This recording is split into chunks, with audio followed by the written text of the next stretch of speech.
our love of horses, of all things, and lovely things they are.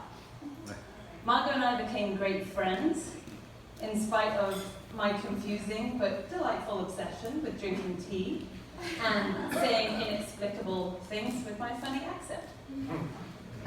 Margo and Ben, I am so honored and delighted to be here to celebrate your journey and to look forward to the future that you will have together.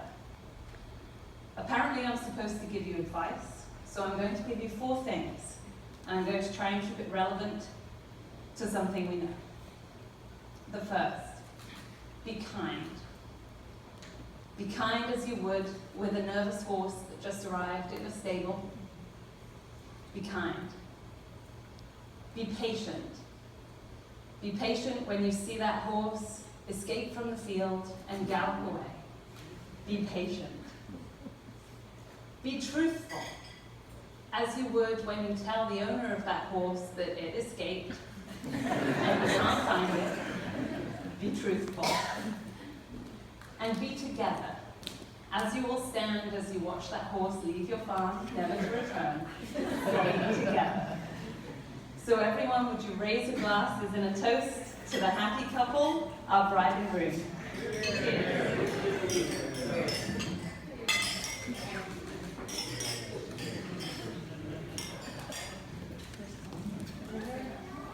Bill.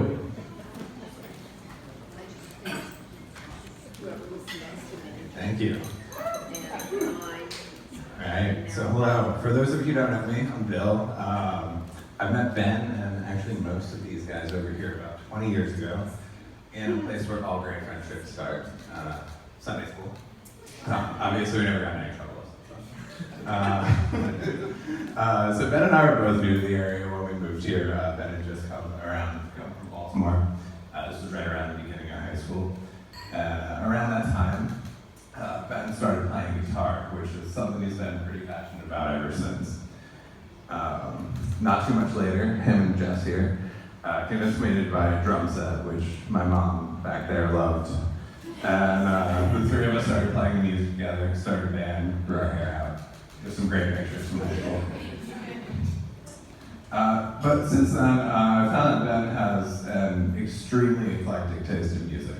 He really listens to a little bit of everything from country to blues and jazz to metal and gangster rap and some stuff that I quite frankly can't even tell you about what it is.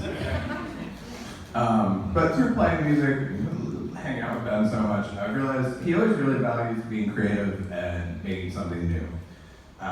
Finding ways to do things differently, even if it's a little unconventional. So as we got older, we ended up in college together at some point eventually. We were roommates my senior year here with John. TJ was there on the couch like a quarter of the time. Ben actually had to walk through my room to get to his room at that point, no less. But despite living in some questionable conditions, I do have a lot of great memories from living there. You know, a lot of Call of Duty, board games, and even some parties, which for those of you who know Ben well, probably sounds kind of weird. This guy's never been the biggest fan of crowded bars or being forced to be around a lot of people. But getting to the point here, he does really care for the people who are close to him. And Margo, I know you have a life ahead of you with a husband who's caring, dependable, and he really always shows up, even if he's probably gonna be late. So happy to be here celebrating tonight, and I'd like everyone to join with me in raising a glass and toasting the new Mr. and Mrs. Groves. Yes.